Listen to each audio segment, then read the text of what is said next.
لله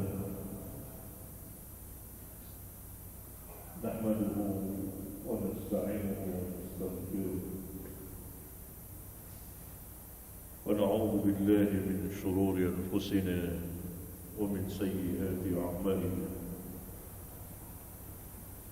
من يهده الله فلا مضل له ومن يضلل فلا هادي له وأشهد أن لا إله إلا الله وحده لا شريك له وأشهد أن محمدا عبده ورسوله أما بعد. Ikhwan sekalian yang saya muliakan, ta'lim kita adalah membaca hadis-hadis di kitab Sahih Al-Bukhari pada bagian Kitabul Ilm, Kitab Ilm. Karena itu bagi ikhwan yang mampu membaca atau dapat menerjemahkan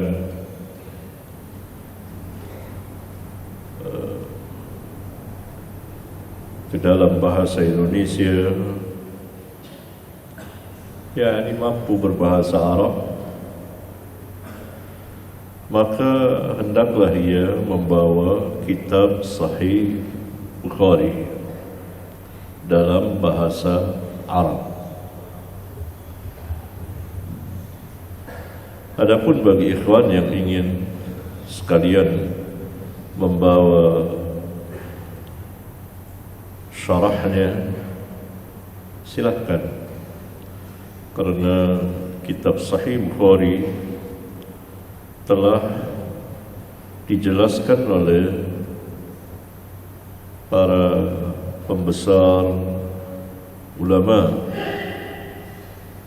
Ada yang kita kenal dan paling masyhur, kitab Fathul Bari, dan sebagiannya telah saya bacakan pada beberapa tahun yang lalu, sudah selesai. Kemudian ada lagi kitab Syarhul Bukhari dengan judul Umdatul Qari oleh Al-Imam Al-Aini. Keduanya, Al-Hafidh dan Al-Aini, sezaman dan berlomba di dalam kebaikan. Ada beberapa lagi, Syarhul Bukhari, juga ada Irsadus Syarih oleh Al-Imam Al-Qastalani. Kemudian juga Fathul Bari sebelumnya oleh Al-Imam Ibn Rajab, tetapi tidak tamat, baru sampai mungkin sepertiga atau kurang dari ini. Kemudian catatan kaki oleh Al-Imam As-Sindi, ya, itulah. Nah, bagi ikhwan yang tidak bisa berbahasa Arab dan tentu tidak menghalanginya untuk menuntut ilmu, karena pengajian ini tidak mensyaratkan harus mampu berbahasa Arab, kecuali barangkali di kelas, di sekolah. Bagi ikhwan yang tidak mampu berbahasa Arab, maka pakai dan beli terjemahan Sahih Bukhari bukan terjemahan Fathul Bari.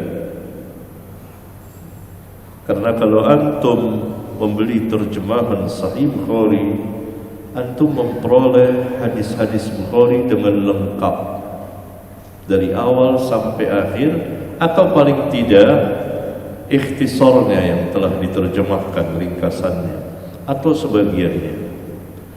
Namun kalau antum membeli Fathul Bari, itu berjilid-jilid terjemahannya dan susah, bahkan sangat susah bagi antum memahaminya.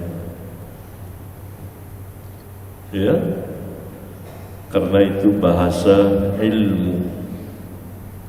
Belilah terjemahan Sahih Bukhari sehingga antum memiliki perbendaharaan hadis Sahih Bukhari, bukan hanya 1, 2 hadis atau 10, 20, tapi ribuan hadis. Jadikanlah ia perbendaharaan ilmiah antum di rumah. Nah, ini terjemahan Sahih Bukhari. Karena barangkali nanti kita akan membaca kitab hadis yang lain. Mungkin setelah kitab ilmu ada kitab hadis yang lain. Kalau sudah diterjemahkan, beli lagi terjemahannya. Begitu ya, bagi yang tidak mampu berbahasa. Jangan Fathul Bari, karena itu berjilid. Berapa puluh jilid antum harus beli? Tapi beli terjemahan Sahih Bukhari di toko-toko kitab.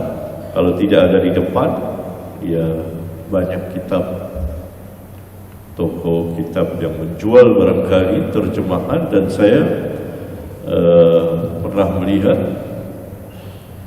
dulu ada terjemahan Sahih Bukhari ringkas, tapi bagus sekali terjemahannya oleh para ulama yang terdahulu di negeri ini. Saya lupa dulu puluhan tahun yang lalu apa itu dicetak ulang lagi atau tidak. Itu terjemahan bagus sekali dan manhajnya juga bagus. Kemudian tetap diringkas, tidak seluruh hadis yang ada di Sahih Bukhari. Ada 4 jilid kecil-kecil. Beliau beberapa orang yang juga mengawali orang-orang pertama yang menerjemahkan Al-Quran. Ya. Baiklah, mari kita lanjutkan Kitabul Ilm, bab ke-8, hadis ke-66. Silakan, saudara.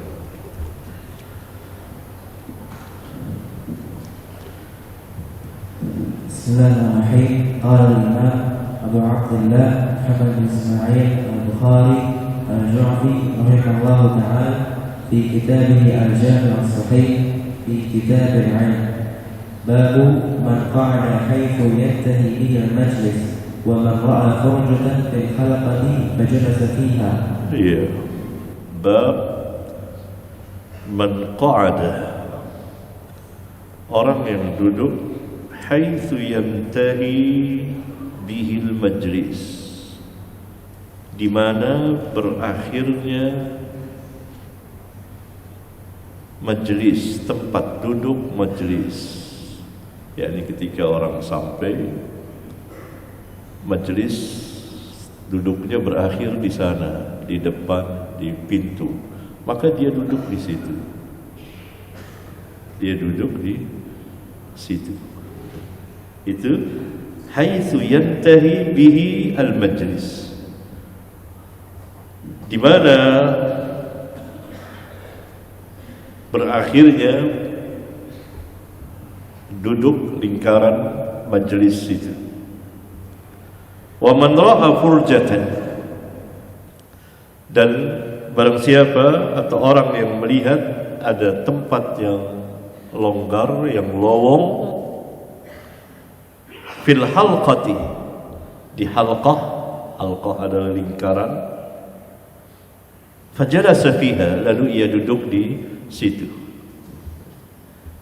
Ini salah satu adab di dalam majlis. Siapa yang lebih dahulu maka ia berada di depan. Siapa yang belakangan maka ia seolah-olah bersab begitu. Sampai terakhir. Nanti datang lagi yang akhir, di situ dia duduk. Kecuali ia melihat masih kosong di depan, maka ia maju ke depan. Kosong, ada yang kosong, maju. Dia maju ke depan. Boleh. Ya. Paham?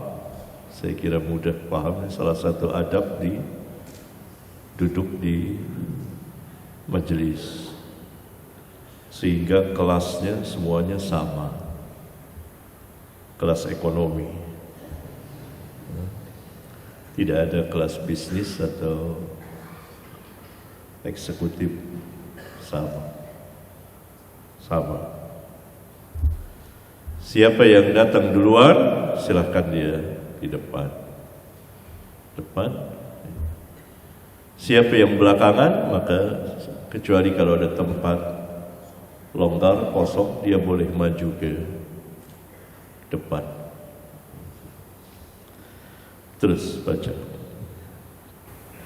حدثنا إسماعيل قال حدثني مالك عن إسحاق بن عبد الله بن أبي طلحة أن أبا مرة مولى عقيل بن أبي طالب أخبره عن أبي واقد الليثي أن رسول الله صلى الله عليه وسلم بينما هو جالس في المسجد والناس معه إذ أقبل 3 نفر فأقبل 2 إلى رسول الله صلى الله عليه وسلم وذهب واحد قال فوقف على رسول الله صلى الله عليه وسلم فأما أحدهما قرأ فرجة في الحلقة فجلس فيها وأما الآخر فجلس خلفه وأما الثالث فأدبر ذاهبا فلما فرغ رسول الله صلى الله عليه وسلم قال ألا أخبركم عن النفر 3 أما أحدهم فأوى إلى الله تعالى فآواه الله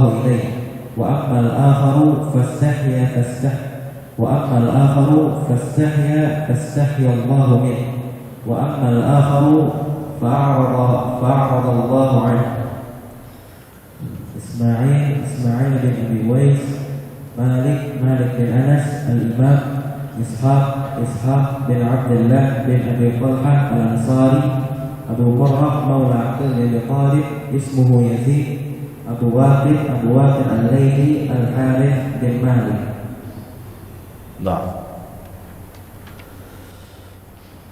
Al-Imam rahimahullah ta'ala meriwayatkan dari salah seorang gurunya, dan saya sudah menjelaskannya, itu Ismail bin Abi Uwais, keponakan Al-Imam Malik, karena ibunya adalah saudaranya Al-Imam Malik. Karena itu dia sering meriwayatkan dari khalnya, pamannya, dan ia orang Madinah. Al-Imam Malik orang Madinah. Semua rawi di sini adalah orang-orang Madinah. Ishaq bin Abdullah bin Abi Talha, anaknya Abu Talha, seorang sahabat besar. Dia cucunya. Anaknya adalah Abdullah. Abu Talha orang yang kaya raya, jutawan, pernah meminang Ummu Sulaim, seorang janda, ibunya Anas bin Malik radhiyallahu anhum jami'an. Tetapi dia musyrik. Maka Ummu Sulaim mengatakan, orang sepertimu tidak ada yang menolaknya. Yakni kalau tidak mungkin wanita akan menolak lamaran atau pinangan Abu Talha, seorang yang terpandang kaya, ya, tetapi engkau musyrik, kafir. Kalau engkau mau masuk Islam, maka itulah maharku. Maka Abu Talha masuk Islam atas dakwah Ummu Sulaim, dan maharnya adalah keislamannya.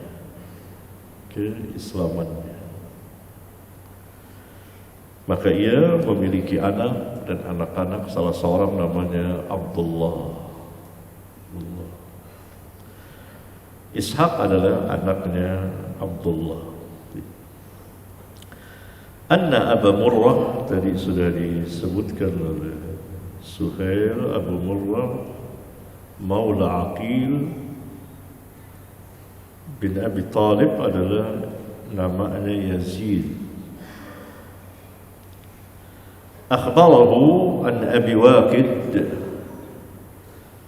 seorang sahabat Al-Laythi, ia berkata, anna Rasulullah sallallahu alaihi wasallam bainama huwa jalisun fil masjid, tatkala beliau sedang duduk di masjid, wan nasu ma'ahu, dan manusia para sahabat bersama beliau, yakni di majlis ilmu, membuat halqah. Idh aqbala salasatu nafarin, tiba-tiba datanglah 3 orang. Fa'aqbala ithnani ila Rasulillah sallallahu alaihi wasallam wa dhahaba wahidun. Yang 2 orang menghadap kepada Rasulullah sallallahu alaihi wasallam, yang seorang lagi pergi. Qala, berkata Abu Waqid, fawaqafa ala Rasulillah sallallahu alaihi wasallam. Maka yang 2 orang berdiri menghadap ke halqah Rasulullah sallallahu alaihi wasallam. Fa amma ahaduhuma, salah seorang dari keduanya, fara'a furjatan fil halqati, ia melihat tempat yang masih lowong di halqah. Fajalasa fiha, lalu ia datang dan duduk di tempat yang lowong itu, masih longgar. Dan ketika Rasulullah SAW bersama para sahabat berada di masjid, mengajarkan ilmu, membuat lingkaran. Dari sini keluar faedah yang besar sekali, bahwa menuntut ilmu atau membuat majlis di masjid ini lebih utama dari membuat di majlis yang lain. Dan kebiasaan Rasulullah SAW adalah membuat majlis halqah di masjid, tetapi tidak setiap hari, sebagaimana akan datang babnya nanti. Jadi majlis ilmu, karena dengan membuat majlis di masjid dipersilahkan siapa saja untuk datang, tidak dibedakan antara yang kaya dan miskin.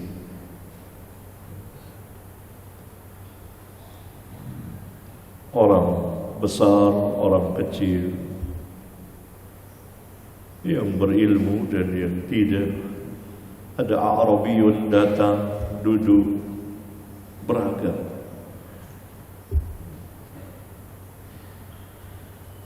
Nah, kadang-kadang Rasulullah SAW mengkhususkan majelis untuk orang-orang tertentu, khusus dari ahli ilmu.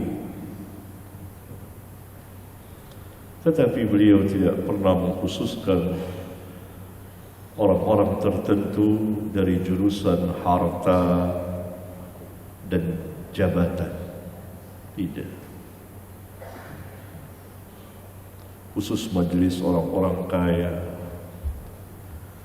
ya, seperti banyak lihat ada majelis di yang harus bayar. Tentu orang-orang yang mampu yang datang. Majelis untuk khusus pejabat tidak ada. Kecuali barangkali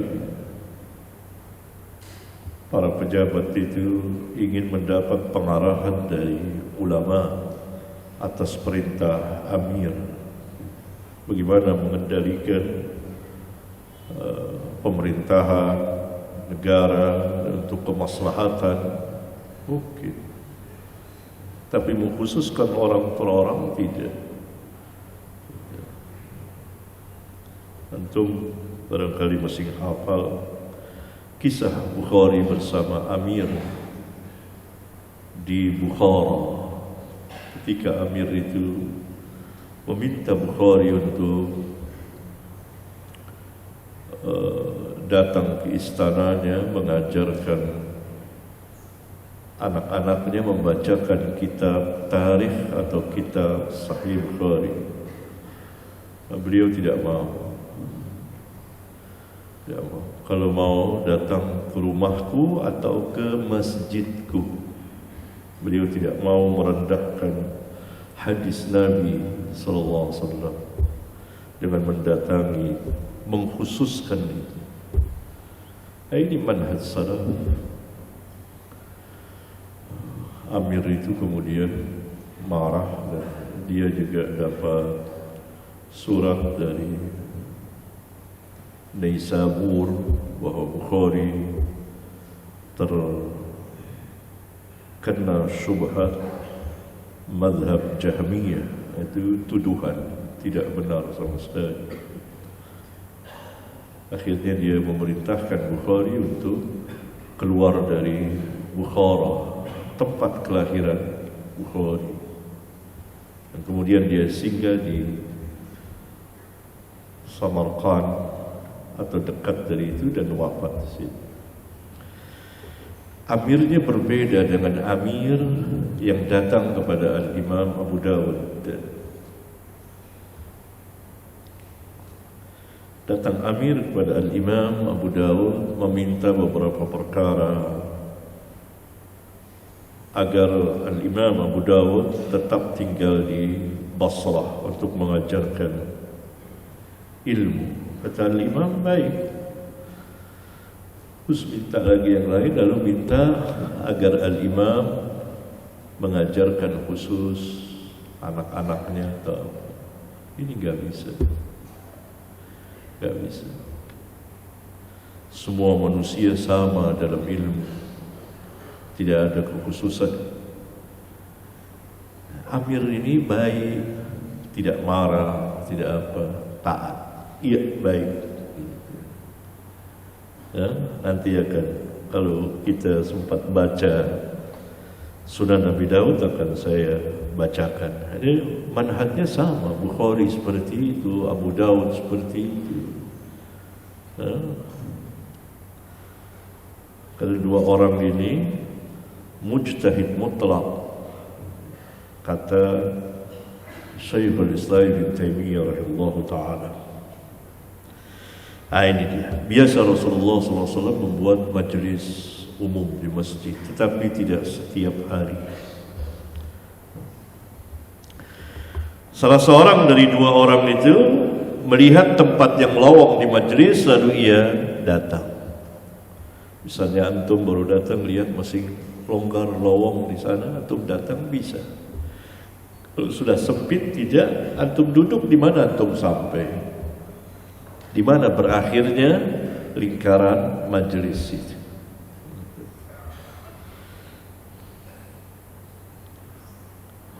Wa ammal akharu fajalasa khalfahum. Adapun yang seorang lagi duduk di belakang. Wa amma tsalitsu fa'adbara dhahiban. Adapun yang ketiga ia membelakang kemudian pergi. Falamma faragha Rasulullah sallallahu alaihi wasallam qala. Maka ketika Rasulullah sallallahu alaihi wasallam telah selesai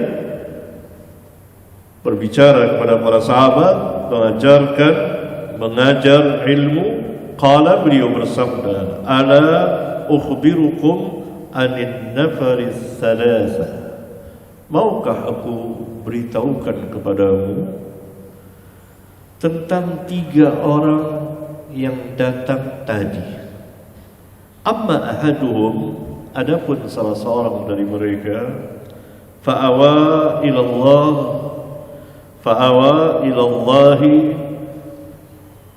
fa'awahu Allahu. Ia berlindung kepada Allah, maka Allah melindunginya. Yang masuk ke tengah majelis melihat masing ada yang kosong, masuk. Wa ammal akharu, adapun yang lain, yang kedua, fastahya, ia malu. Yakni ia malu untuk meninggalkan majelis, pergi, dia duduk. Walaupun duduknya di belakang, di akhir majelis. Fastahya Allahu minhu, maka Allah pun malu darinya. Menunjukkan bahwa salah satu sifat dari sifat-sifat Allah adalah malu. Wa ammal akhar, adapun yang lain, yang ketiga, fa'arada, ia berpaling, fa'arada Allahu anhu, maka Allah pun berpaling darinya. yakni dia pergi tanpa udzur dan berpaling meninggalkan majelis Rasulullah SAW karena tidak menyukainya dan lain sebagainya, menunjukkan bahwa balasan sesuai dengan jenis amalnya. Siapa yang berpaling, maka Allah berpaling darinya. Siapa yang malu pada Allah, maka Allah malu padanya. Siapa yang memohon perlindungan, berlindung kepada Allah, maka Allah akan melindunginya. Dan begitulah seterusnya yang menunjukkan bahwa balasan sesuai dengan jenis amalnya. Nah, ini salah satu adab dari adab-adab majlis. Kecuali kalau orang itu dipanggil oleh amir majlis, oleh pemimpin majlis, sini, nah, itu bisa. Nah. Silahkan. Babu qaul Nabi sallallahu alaihi wasallam, rubba muballighin aw 'amin sami'in. Bab sabda Nabi sallallahu alaihi wasallam. Yani kadang-kadang Al-Imam Al-Bukhari memberikan judul bab sesuai dengan lafaz hadis. Bab sabda Nabi sallallahu alaihi wasallam. Rubba muballighin. Kadang-kadang rubba untuk menunjukkan sesuatu yang sedikit, yakni kadang-kadang. Muballighin, orang yang disampaikan ilmu yakni Alkitab dan Sunnah. Aw'a, lebih paham, min sami'in, dari orang yang mendengar langsung. Kadang-kadang orang yang tidak mendengar langsung dan dia disampaikan ilmu kepadanya lebih paham dari yang mendengar langsung, menunjukkan tahammul, menerima ilmu tidak disyaratkan paham. Paham tidak menjadi syarat tahammul, menerima ilmu. Seperti antum di sini, saya membacakan hadis, ini ilmu. Antum menerima dari saya. Di antara antum ada yang paham, ada yang tidak paham. Karena itu tidak menjadi syarat duduk di majelis harus paham. Karena tetap diberi pahala bila kita niat ikhlas karena Allah tabaraka wa ta'ala. Karena itu tahammul,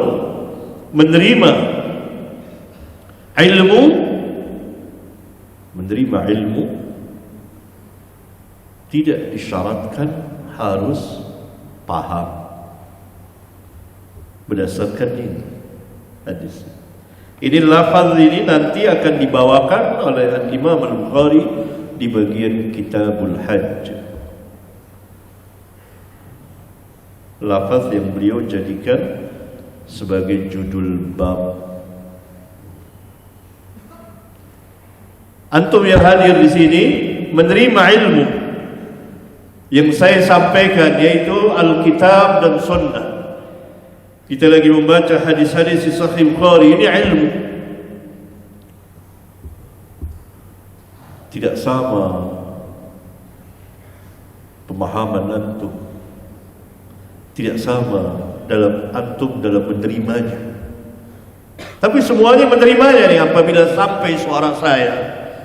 Karena itu duduk di majelis harus serius memperhatikan dengan seksama, karena antum akan menerima ilmu. Nah, tinggal paham atau tidak, berbeda.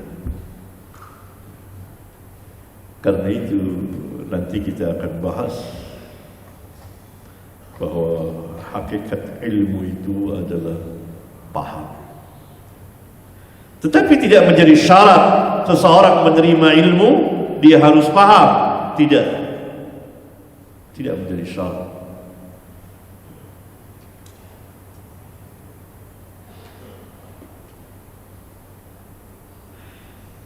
Seperti antum duduk di majelis di Masjid Nabawi sekarang, misalnya ada masyayikh mengajarkan ilmu, antum pengen duduk di majelisnya, antum bahasanya saja tidak paham, apalagi penjelasan. Tapi antum duduk di majelisnya.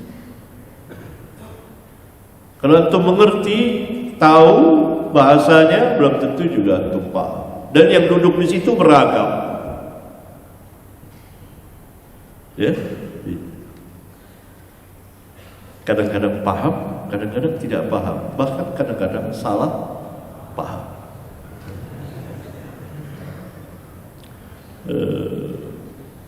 Contoh misalnya kejadian pada siapa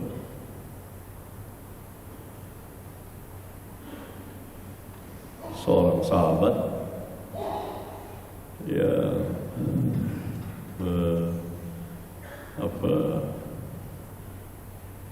ayat Al-Quran tentang saum, antum ingat?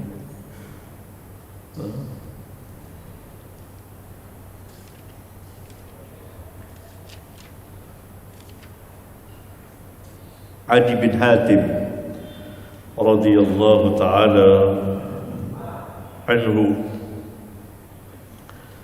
salah paham terhadap ayat Al-Quran.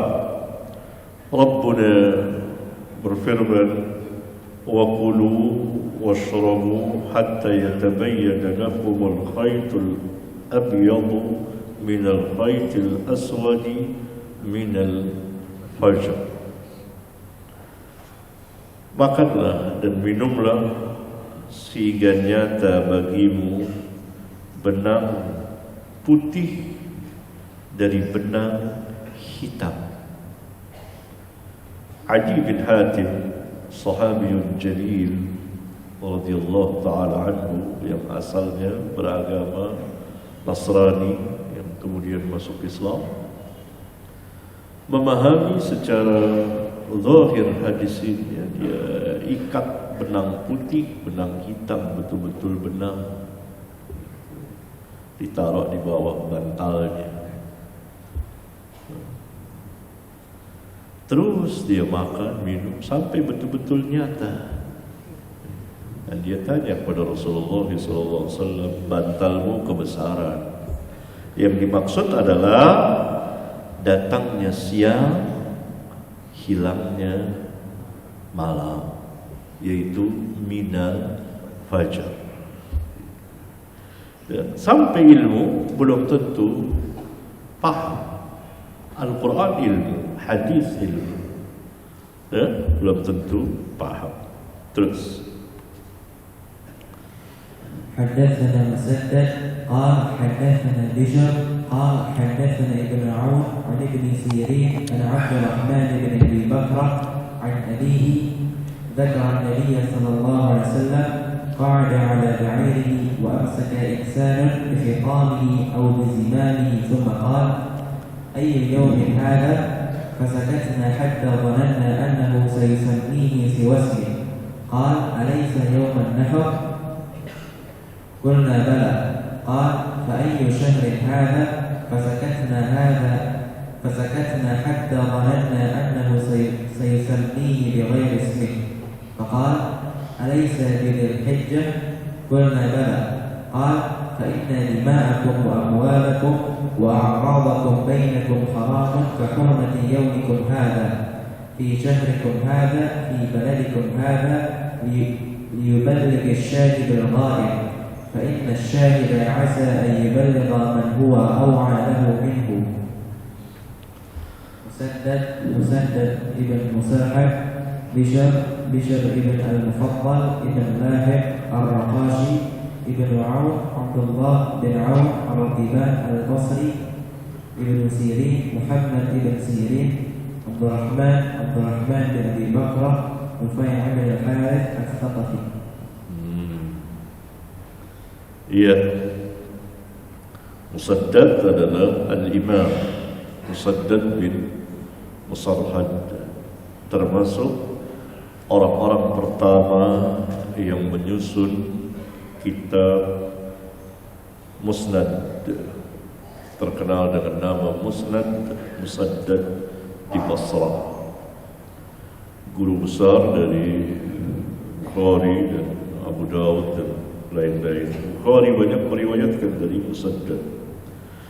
Bishr dari Bishr bin Ibnu Al-Mufaddal. Ibnu Aun. Sudah ketemu sekarang ya? Sudah ketemu. Dia bertanya kepada saya tanya, sudah tahu rawi semuanya? Dan saya tidak pernah ajarkan dia cari sendiri. Kalau saya kasih tahu, ajarkan qawaidnya. Ibnu Aun dia tidak ketemu siapa, cari sampai dapat kaidahnya seperti ini. Ternyata dia ketemu tadi Abdullah bin Aun, Abdullah bin Aun Al-Basri. Muhammad bin Sirin, Ibnu Sirin Muhammad bin Sirin Basriun, orang-orang Basrah. Abdurrahman bin Abi Bakra an abihi, dari bapaknya yaitu Abu Bakra Nufai namanya. Zakara Nabi sallallahu alaihi wasallam. Jadi ketika Abu Bakra duduk di majlis bersama kawan-kawannya, dia menyebut Nabi sallallahu alaihi wasallam dan menerangkan kejadian bahwa Nabi sallallahu alaihi wasallam qa'ada ala ba'irihi, duduk di atas ontaknya. Wa amsaka insanun bi khitamihi aw bi zimamihi. Salah seorang memegang tali kekang ontaknya agar onta tidak bergerak. khitam atau zimam sama. Salah seorang rawi ragu apakah khitam atau zimam. Thumma qala, kemudian Nabi SAW bersabda, ayyu yawmin hadha, hari apa ini? Fasakatna, kami, barangkali tidak semua sahabat, karena dalam riwayat yang lain sebagian sahabat menjawab, fasakatna hatta dhananna annahu sayusammihi siwa ismihi, maka kami diam hingga kami mengira bahwa beliau akan menamakannya selain dari namanya, akan memberikan nama yang lain. Qala, beliau bersabda, alaysa yawmun nahar, bukankah ini hari nahar, yakni Idul Adha, yawmun nahar? Qulna, kami menjawab, bala, iya, benar. Qala, beliau bertanya lagi, fa ayyu syahrin hadha, maka bulan apa ini? Fasakatna, kami pun diam, hatta dhananna annahu sayusammihi bighairi ismihi, sehingga kami mengira bahwasanya beliau akan memberikan nama yang bukan atau yang selain dari namanya, mengganti dengan nama yang lain. Faqala, maka beliau bersabda, alaysa bizil hijjah, bukankah ini bulan Dzulhijjah? Qulna bala, kami pun menjawab, benar, bulan ini adalah bulan Dzulhijjah. Qala, beliau pun bersabda, dalam riwayat atau hadis yang lain beliau bertanya lagi, negeri apa ini? Nah, itu dijelaskan di bagian Kitabul Hajj. Fa inna, beliau bersabda, fa inna dima'akum wa amwalakum wa a'radakum bainakum haramun ka hurmati yawmikum hadha fi syahrikum hadha fi baladikum hadha.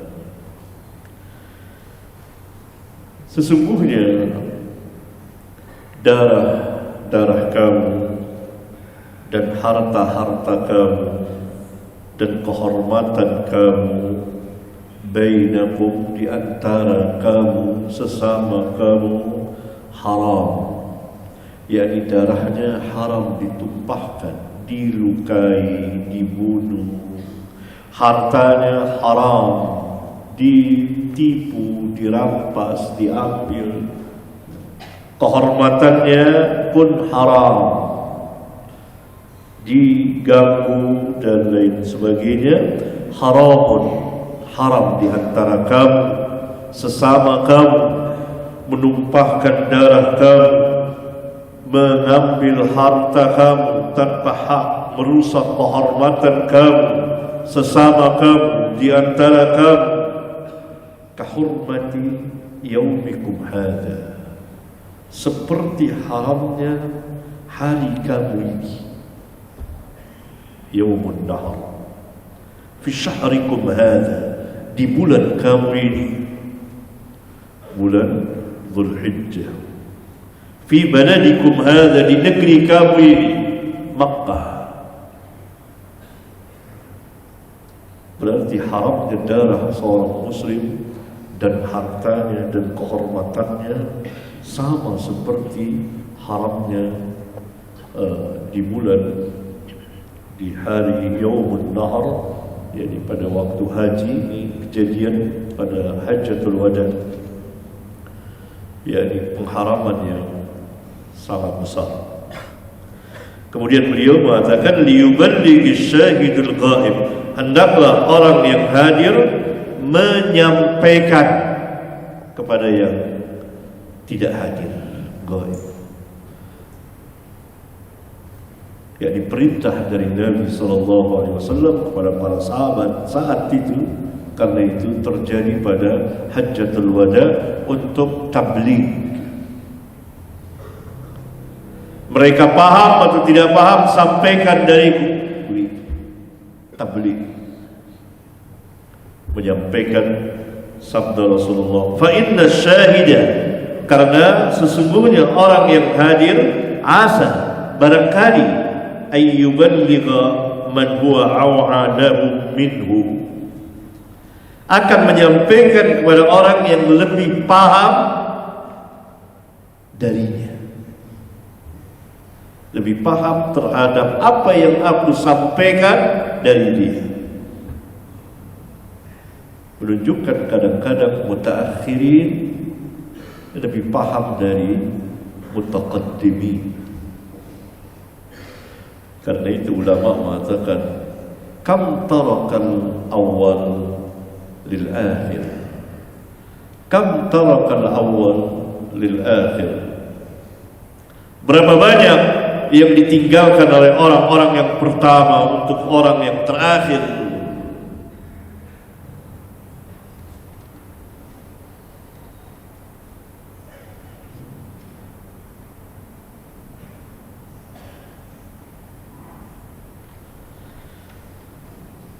Oleh karena itu, ketika ada majelis, dulu majelis tahdits, sebagian imam menyampaikan hadis Nabi SAW, yang hadir banyak dan mereka mencatat hadis itu. Kalau sekarang alhamdulillah sudah dicetak, sudah tersebar luas, tinggal kita mengeluarkan harta untuk berinfak di jalan Allah, membeli kitab dan juga membacanya. Ada kalanya kita tidak paham, tidak apa-apa. Jangan membebani diri. Kesalahan sebagian kaum muslimin adalah membebani diri pada sesuatu yang ia tidak mampu, sehingga keluarlah paham-paham yang sesat. Kalau sekiranya Khawarij saat itu duduk di majelis sahabat bertanya kepada Amirul Mukminin Ali bin Abi Thalib radhiyallahu taala anhu, salah seorang yang termulia di dunia saat itu setelah 3 khalifah, maka mereka tidak akan tersesat dalam memahami ayat yang mereka tidak paham, sehingga mereka menghukumi kufur yang selain dari mereka. Mereka mengkafirkan Ali, mengkafirkan Muawiyah dan seluruh para sahabat yang berada di majelis tahkim. Mereka mengatakan, inil hukmu illa lillah, tidak ada hukum kecuali kepunyaan Allah. Barang siapa yang bertahkim kepada manusia, maka dia kafir. Ini jahil. Karena itu Ali mengatakan, kalimatu haqqin urida biha batil. Kalimat yang kau ucapkan hak karena engkau membawakan ayat Al-Quran, tetapi yang dikehendaki olehmu adalah kebatilan, karena engkau tidak paham. Bertahkim kepada manusia dalam menjalani hukum Allah boleh. Al-Quran menyebutnya. Contoh, Allah Subhanahu wa ta'ala berfirman dalam kehidupan rumah tangga, Kadang-kadang pertengkaran itu ditimbulkan oleh istri yang nusyuz. Kadang-kadang ini penyelesaiannya diselesaikan oleh ayat Al-Quran. Bagaimana kalau istri itu terdapat tanda-tanda nusyuz? Namanya juga nusyuz dari nasyaza, tinggi. Yakni mau lebih tinggi dari suami, bukan fisiknya,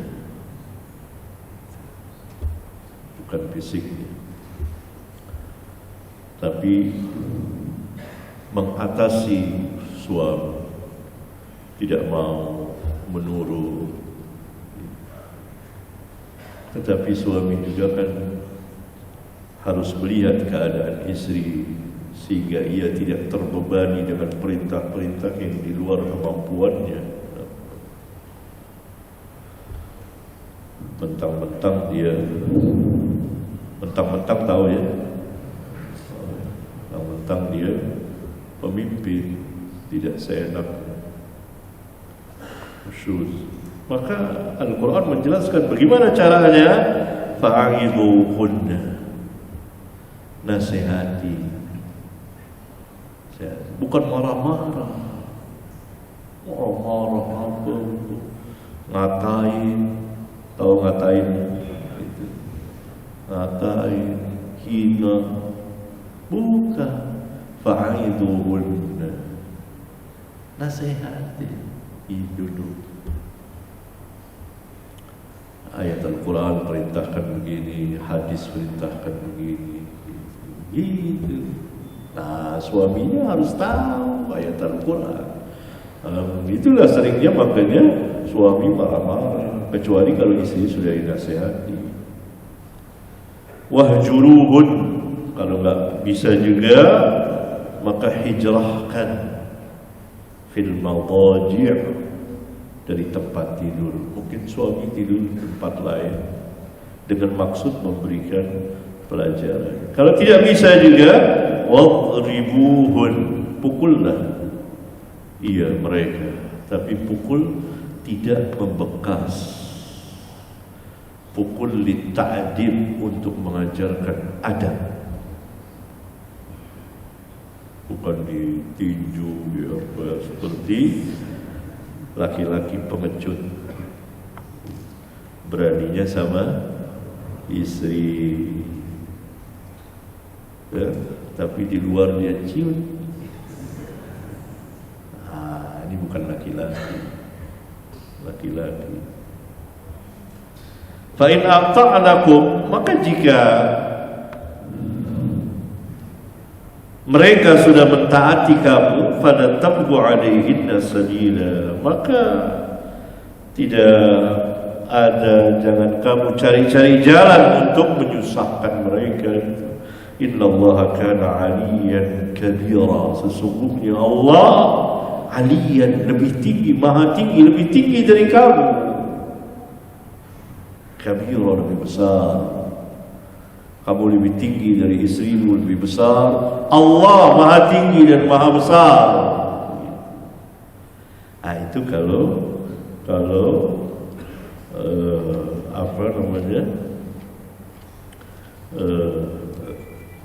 pertengkaran datang dari istri yang mulai nusyuz, ada tanda-tanda seperti itu. Kadang-kadang pertengkaran datang dari suami nusyuz. Nusyuz dia suami itu tidak perhatian kepada istri atau kurang. Al-Quran juga menjelaskan. Bagus sekali Al-Quran, Islam ini menjelaskan kehidupan rumah tangga itu. Allah Subhanahu wa ta'ala berfirman, kalau tadi kepada suami, kalau kamu lihat istrimu sudah ada tanda-tanda nusyuz, nasihati. Sekarang kepada istri, Wa in imra'atun khafat min ba'liha nushuzan atau i'radan, dan jika istri khafat, khawatir, min ba'liha, dari suaminya, nushuz, mulai nushuz suaminya itu, bukan istri saja yang nushuz, suami, nushuznya suami kurang perhatian, tidak ini, gitulah, bukan dipukuli atau apa, tidak, bukan apa namanya zina, bukan,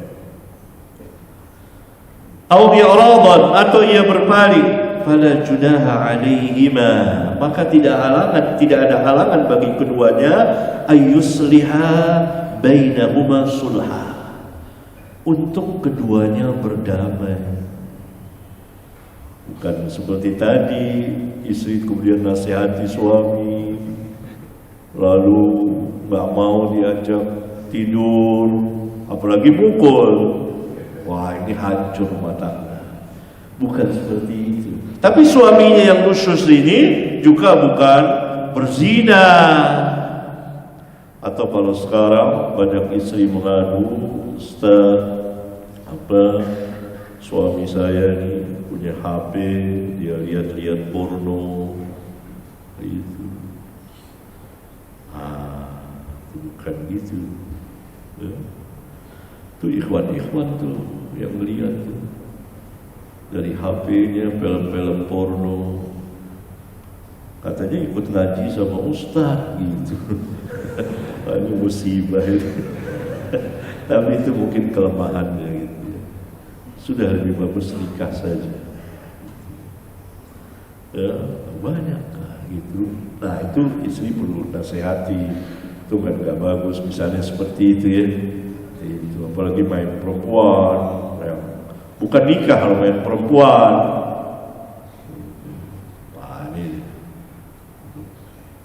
Tapi di istri sudah, suami tidak tertarik, tidak perhatian dia, atau berpaling, maka dia damai, duduk.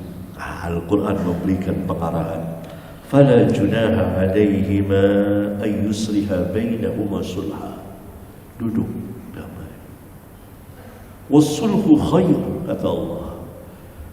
Islah itu di antara suami istri baik. Wa uhdiratil anfusus syuh, walaupun diri itu disifatkan dengan kikir, pelit untuk itu. Wa in tuhsinu wa tattaqu fa innallaha kana bima ta'maluna khabira. Dan jika kamu berbuat baik dan bertakwa, maka sesungguhnya Allah mengetahui apa yang kamu lakukan. Bagaimana sulhunya? Ya mungkin istri memberikan atau mengurangi haknya. Kejadian seperti Saudah, istri Nabi. Nabi SAW sudah tidak tertarik karena juga faktor usia Saudah sudah menua.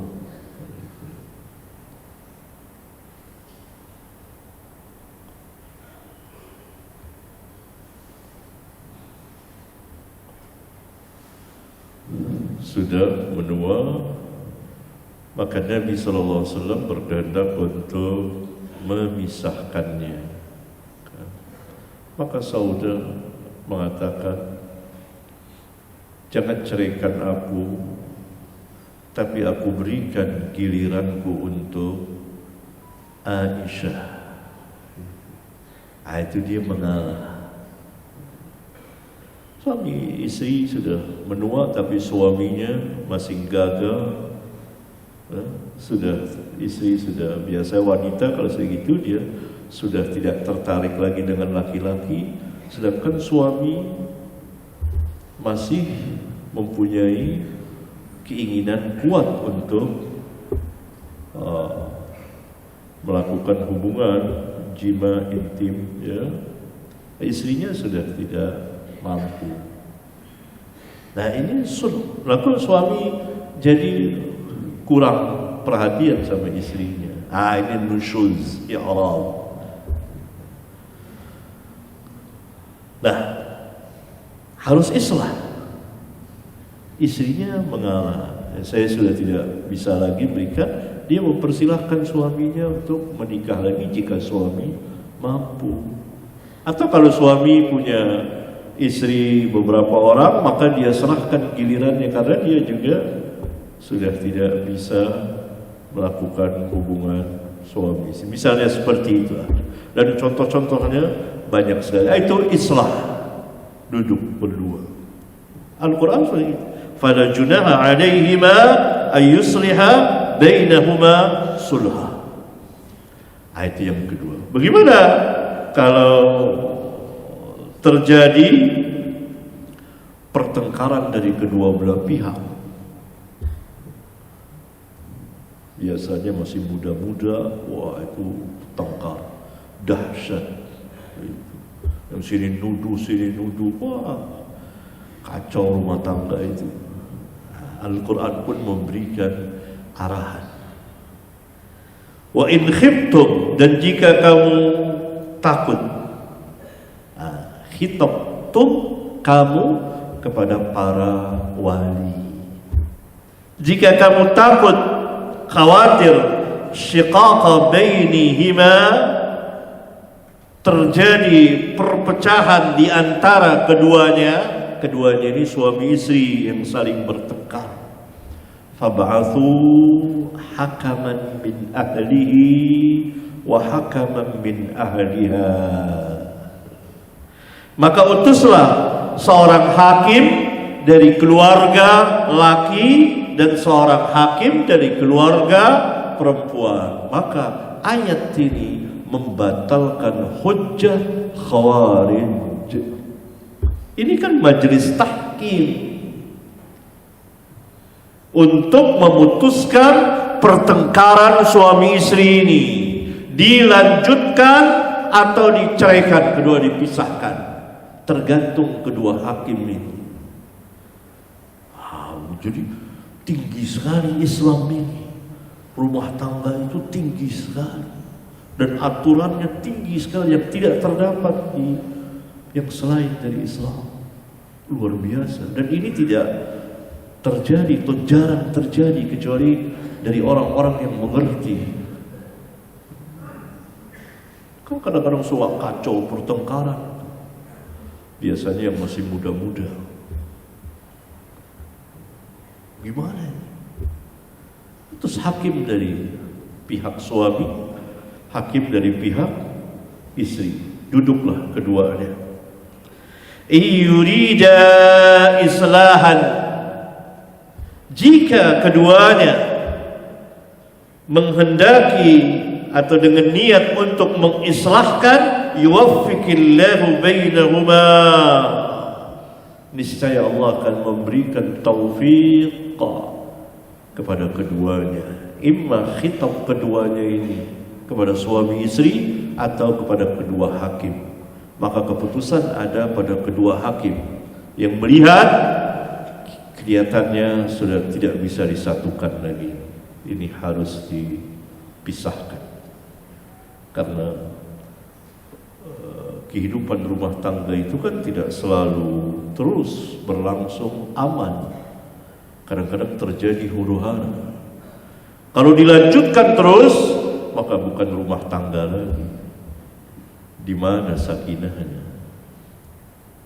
Maka yang suami akan liar dan yang istri pun akan liar. Dan anak-anak seolah berada di hutan belantara.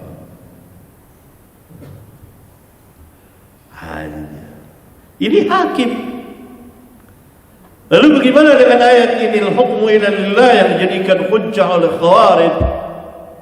Itu al-aslu, asal.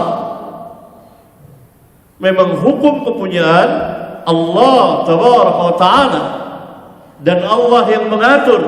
Dan salah satu aturan Allah adalah seperti ini, bolehnya mengangkat hakim dari manusia untuk memutuskan perkara perkara. Maka ketika itu terjadi majelis tahkim seperti ini antara sahabat yang bertengkar. Khawarij mengingkarinya. Ini tidak paham. Karena itu ulama mengatakan kesesatan Khawarij itu disebabkan pemahaman mereka yang sangat buruk terhadap Al-Quran. Buruknya pemahaman mereka terhadap Al-Quran. Kalau mereka tidak paham, mereka diam, selamat. Mereka tidak paham, mereka bertanya kepada ahlinya, selamat. Dan itulah yang terjadi pada firqah-firqah sesat. Saya sering menceritakan dulu pada tahun 80-an ada firqah-firqah memahami Quran, duduk dia, syekhnya, ustadznya di masjid buat halqah, ya, pegang Quran, tidak paham Quran, dia terjemahkan, dia tafsirkan sendiri. Saya kira menerjemahkannya tidak bisa, karena yang dipakai Quran terjemahan. Duduk, dia mengajarkan itu. Satu hari itu di masjid yang saya biasa mengajar di situ. Saya pun sholat rawatib biasa di situ, karena di tempat lain ada sebagian masjid ada kuburannya dekat rumah. Jadi walaupun agak jauh saya jalan di situ. Itu. Maka datang waktu asar, saya ambil wudhu, kemudian naik. Masjid besar seperti ini, tingkat. Saya lihat dia masing di halqah bersama murid-muridnya, ikhwan, akhwat. Ya, ini Khawarij tulen. Ya. Itu dia ngajar. Jangan. Sementara qomat sudah dikumandangkan, saya agak terlambat kan. Qomat. Lalu saya melewati mereka, saya bilang, sholat. Qomat. Mereka diam, nggak mau. Saya sholat. Hati saya nggak enak, kok nggak sholat ya? Nggak ikut sholat gitu. Bukan karena udzur, ada di masjid kok. Mungkin udzur mau wudu, batal, ya, menaik. Sampai kita selesai sholat, masih nggak ada.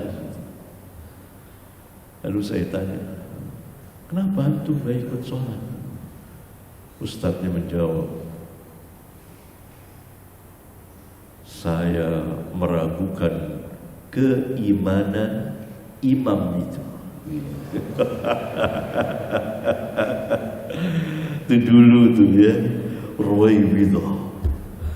Sekarang Ruwaibidahnya lain lagi. Gitu. Ya, seperti itu. Belakangan saya dengar Ustadz itu taubat insaf gitu. Kalau nggak salah pernah ketemu saya juga. Itu Khawarij yang tidak sepaham. Di masjid itu nggak ikut sholat. Ya kalau wanita mungkin ada halangan, ada yang ada halangan. Ya.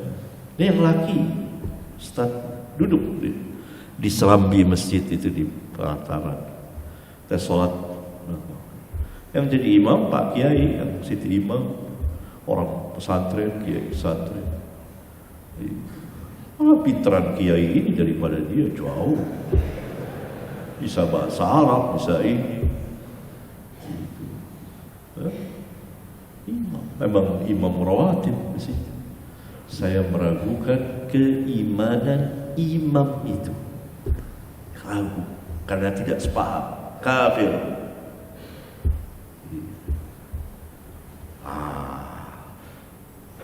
Tidak paham, takalluf. Maka manhaj sahabat radhiyallahu taala anhum tidak membebani diri mereka. Umar radhiyallahu taala anhu mengatakan dalam riwayat Bukhari, nuhina 'anit takalluf kami dilarang dari takalluf, membebani diri. Dia paham, dia tanya. Paham, dia tanya. Itu kesalahan. Tidak ahlinya berbicara. Tentang ilmu yang ia tidak kuasai. Iya. Barangkali ini ikhwan sehubungan dengan tadi singgung tentang permasalahan rumah tangga. Banyak atau sebagian pemuda bertanya yang ingin menikah, apa yang harus saya siapkan? Kata pemuda muslim atau para pemuda itu, apa yang harus saya siapkan ketika saya akan menikah? Saya jawab, tentunya di agama. Tidak berarti orang harus jadi ustadz, jadi alim, tidak. Dia mengetahui sebentar lagi dia akan menjadi seorang suami yang bertanggung jawab kepada istrinya. Apa Allah katakan? Ku anfusakum wa ahlikum nara. Kan besar ayat ini. Jagalah dirimu dan keluargamu dari api neraka. Berarti suami yang menjaga. Seperti ar-rijalu qawwamuna 'alan nisa, Allah berfirman. Laki-laki, yakni suami, itu pemimpin atas istrinya. Maksud pemimpin itu yang mengajarkannya, mendidiknya, mengawasinya, dan seterusnya, sehingga lurus agamanya. Dia perintah, dia larang, tentu dengan cara yang baik. Maka dalam ayat yang lain Allah berfirman, wa'mur ahlaka bis-shalah wastabir 'alaiha. Perintahkan keluargamu untuk salat dan bersabarlah dalam memerintahkannya. Sabar. Terus. Nah, itu pembicaraan itu ditujukan kepada siapa? Kepada suami, kepada bapak. Wa'mur ahlaka bis-shalah. Antum akan jadi suami seperti itu.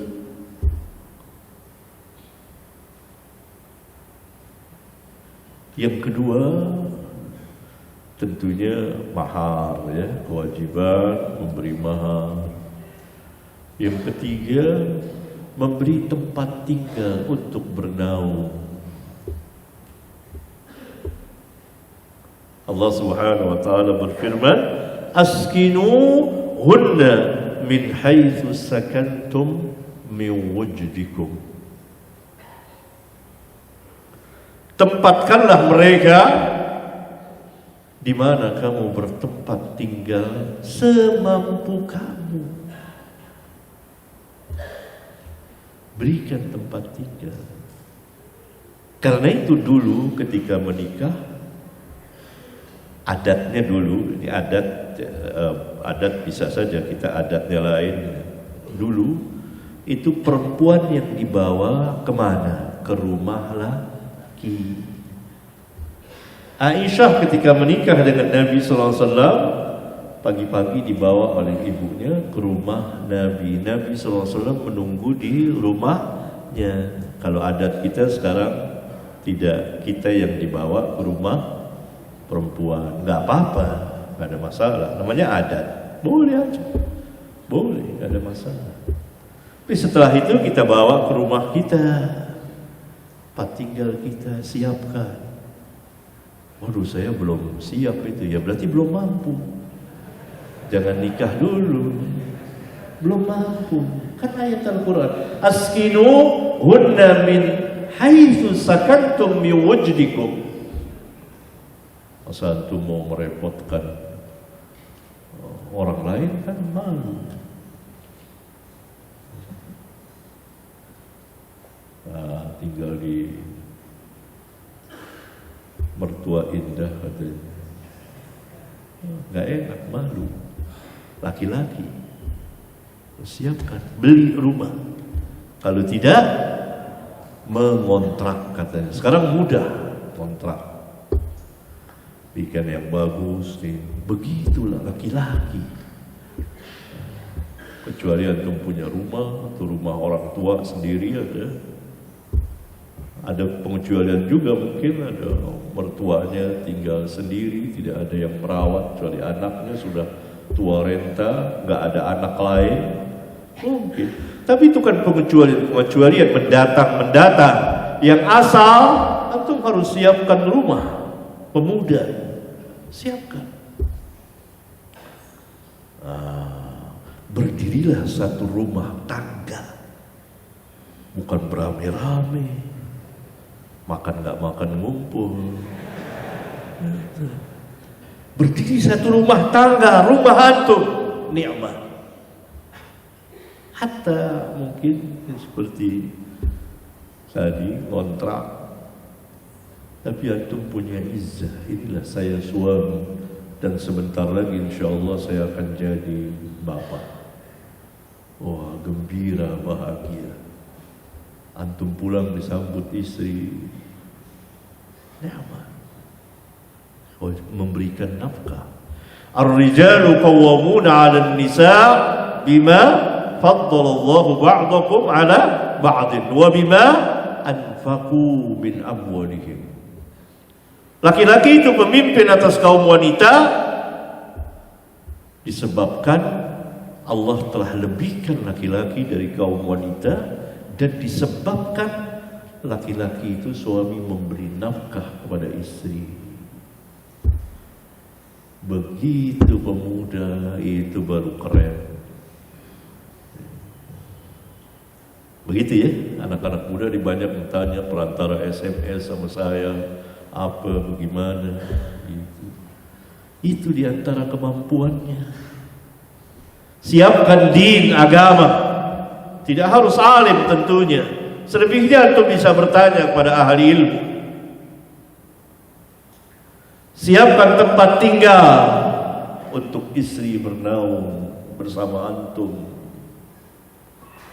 Walaupun tadi kontrak, siapkan dulu jauh-jauh hari. Siapkan dalamnya. Begitu laki-laki. Bebas antum. Bebas gak rumah sendiri? Bebas gak? Mana yang anak-anak muda? Bebas. Mau diam, mau teriak, mau apa? Dia ketawa. Bebas satu, merdeka. Tidak ada yang mengatur antum. Itu nafkah cari mudah, laki-laki. Kalau tidak. Seperti Abu Hurairah. Ya Rasulullah, saya seorang pemuda, dia belum sanggup nikah, nggak maksakan diri.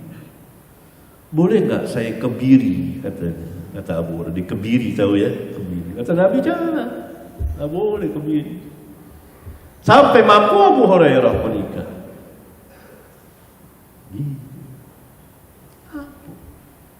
Gitu ya, karena saya ada urusan yang harus saya kerjakan lagi. Mohon maaf, dan pengajian saya liburkan